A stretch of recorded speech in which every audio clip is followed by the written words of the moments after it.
রাত্রি 12টার পরে যে স্নান করাতে হয় গোপালকে, সেটাই আর কি করছিলাম।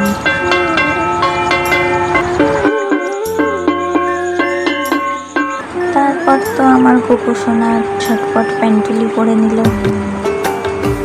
পরের দিন হলো ভোগ রান্না। সকাল সকাল উঠে ভোগ রান্না করছিলাম। কোনোদিনও করিনি, কিন্তু একটু চেষ্টা করলাম।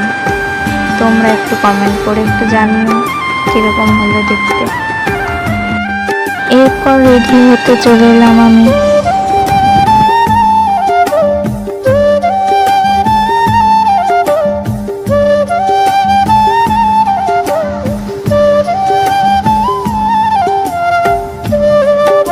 আমি তো রেডি হয়ে চলে এলাম, এবার আমার গোপোষণাকে রেডি করার পালা।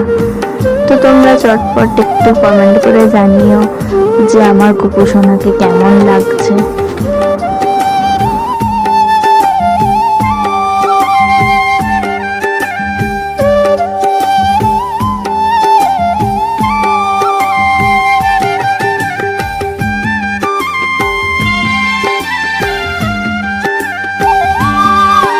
এবারে আমি ফুল দিয়ে আসনটাকে সাজিয়ে চারিদিকটা ভোগ চড়িয়ে তারপরে আমি পুজো করা শুরু করব।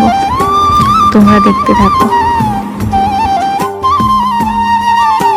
আমি যেটুকু পেরেছি আমি চেষ্টা করেছি করবার, কিন্তু আমি জানি না আমি পেরেছি নাকি করতে।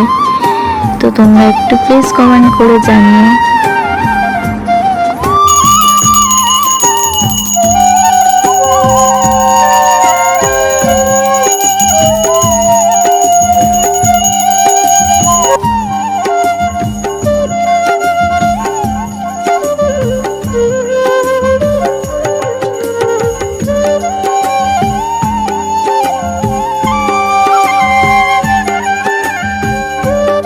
ভিডিওটা যদি ভালো লেগে থাকে তাহলে লাইক, কমেন্ট অ্যান্ড শেয়ার করে দিও।